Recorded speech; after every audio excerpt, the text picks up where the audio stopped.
Self Esteem Blueprint. Improve your self-confidence, emotional intelligence, and self-love through meditation and subliminal affirmations to defeat procrastination. Written by Self-Discovery Academy. Narrated by Michael Tingle. Chapter 1. How to Have More Self-Esteem. Our self-esteem is formed during youth. Over time, being constantly criticized by family, friends, and society tends to slowly deprive us of the value we give to ourselves. Consequently, having low self-esteem, we undress our confidence in ourselves and become unable to make even the smallest decisions. It's not said, however, that our negative feelings must be permanent. To this end, we can learn to improve our self-esteem in order to be able to feel more secure and take the steps necessary to guarantee a better and happier life. Continue reading to learn more. Learn to know self-esteem. Self-esteem, or the value we give to ourselves, is a very important aspect of our emotional well-being. Having a high self-esteem means knowing how to love and accept for what we are, feeling generally satisfied with ourselves. On the contrary, having low self-esteem means not being happy with our peculiarities. The Australian Centre for Clinical Intervention, for example, describes those who have low self-esteem as people with negative beliefs rooted in themselves and the type of person they are in. Such beliefs are often held to be concrete truths that are inseparable from their identity. Problems related to low self-esteem can last over a lifetime and cause serious problems, such as being the victim of a relationship of abuse, feeling constantly uncomfortable, or having a fear of failure that prevents even the least attempt to improve one's life. Evaluate your self-esteem.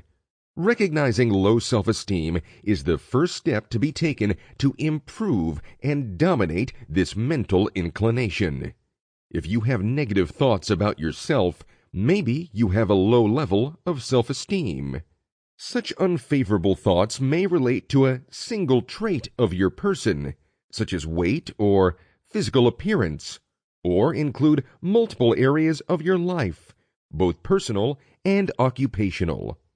If your inner voice or the thoughts you address to yourself are mostly critical and negative, you probably have low self-esteem.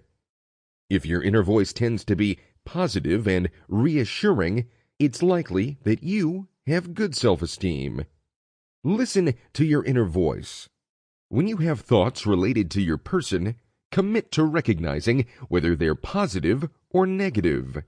If you struggle to make this determination or notice any recurring patterns, try to write them down for several days or for a whole week. Rereading them will make it easier to highlight your attitudes. Often the inner voice of a person with low self-esteem manifests itself in the form of a grouch, a generalist, a catastrophic, one who can read in thought, or one who cannot help but compare anything to something else. Each of these figures is only emitting insults or presuming the worst about the perception of self on the part of others. Silencing that negative inner voice is the first step to be taken to develop your confidence in yourself. Replacing it with more positive thoughts will be the next step. For example, your inner voice might say, "I didn't get the job for which I was a candidate. I'm a useless person, and I'll remain forever unemployed." Replace this belief with a more positive thought.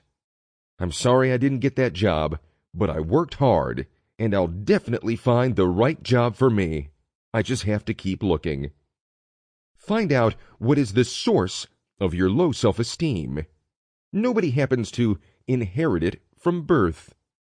Generally, a low self-esteem stems from a childhood in which the primary needs were not met.